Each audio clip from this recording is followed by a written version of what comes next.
Tignan mo naman, napakaangas nito, tropa. Napaka-gorgeous.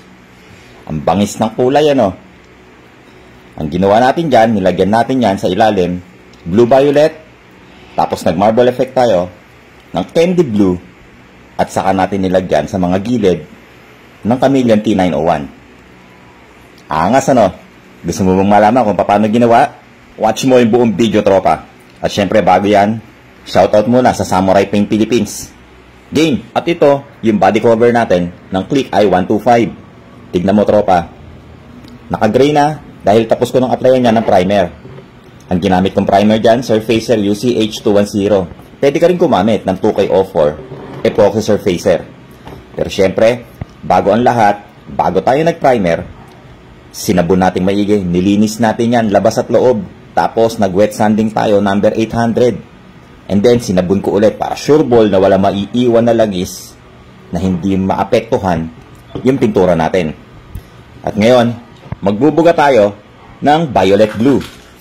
Ang code nito, 651143. Bubugahan natin to, mga tropa, no? Lalagyan natin to 2 to 3 coats. Basta kailangan pantay na pantay yung violet blue natin para maganda rin yung pangilalim natin. At syempre, pinatuyo nating mabuti yan, mga tropa. At ngayon, prepare na natin yung gagamitin natin para sa ating marble effect. So, again, gagamit ulit tayo ng plastic wrap. So, ito talaga yung ginagamit ko sa marble effect, mga tropa, no? Lalo na, kung ang gusto kong effect sa marble effect natin, yung mga linyang mahahaba. So, ganito lang ulit, titiklopin natin or lulukutin natin itong plastic wrap ng medyo pahaba na sa ganon, magkaroon siya ng mga pattern na parang mga linya. So, eto mga tropa, no? Ready na to. Tara, mag-marble effect na tayo. At syempre, gagamit ulit tayo ng sparkling silver. Ang code nito, 391701. I-spray lang natin to dito sa nilukot natin plastic. Tapos, inalagay natin dito sa body cover natin. So, ang posisyon ulit, pa-diagonal, mga tropa, no? Dahil nga, ang gusto nating mangyari, yung mga linya saliwaan or parang meron siyang mga X pattern. So, ganyan lang, mga tropa, no? Idadampi lang natin dito sa body cover. Pag tinanggal natin yan, so makikita nyo, no? Ayun, may mga linya na.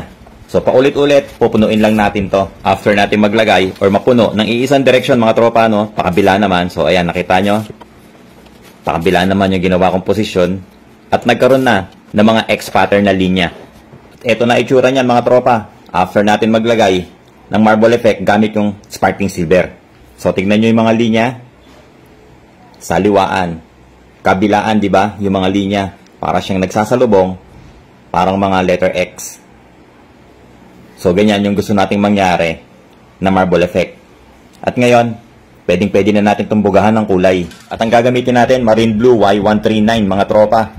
So, sa mga hindi nakakaalam, no, itong Marine Blue, candy blue to, mga tropa.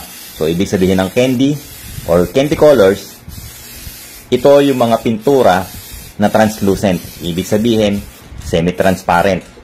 So, nakita nyo, hindi natatabunan yung mga nasa ilalim, pero nagkakaroon ng kulay kapag tumama siya sa silver. At ang ginamit natin na pang ilalim, di ba, sparkling silver. Ito kasi yung pinaka-the best na base ng mga candy colors ng Samurai Paint.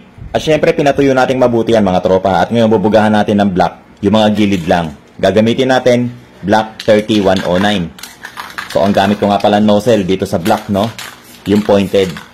Nang sa ganon, hindi malaki yung buga niya, no? Hindi malapad. Tamang-tama lang para mabugahan natin yung mga gilid nitong body cover natin.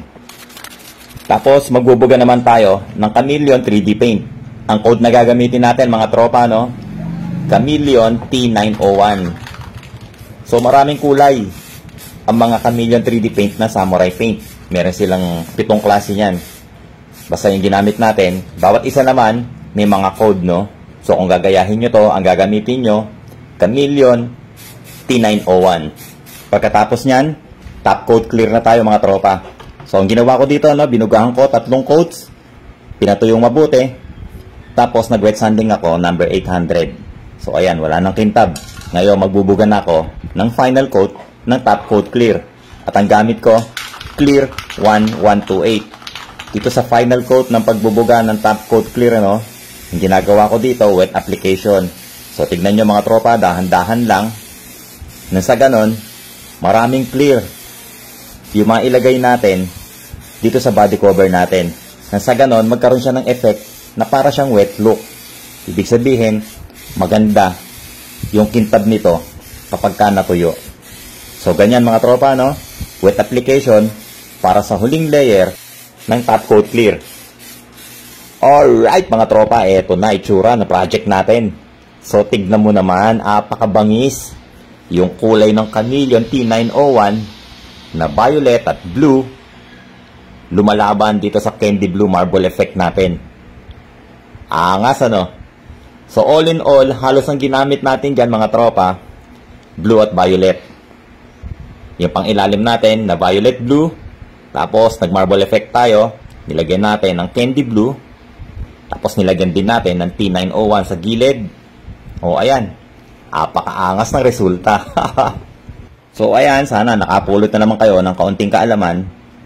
Sana nakapulot na naman ng kaunting idea kung paano gumawa ng mga ganitong kulay gamit ang samurai paint. At syempre, kung paano gumawa ng malupit na marble effect. At ulit, maraming salamat sa lahat ng sumusuporta sa Scooter Kid. Sa lahat ng followers, subscribers, star senders, maraming salamat po. At syempre, big shout out sa Samurai Paint Philippines at sa Posh Motorcycle Shop. So, paano mga tropa? Kita-kits na naman tayo next video. Ride safe palagi. Peace!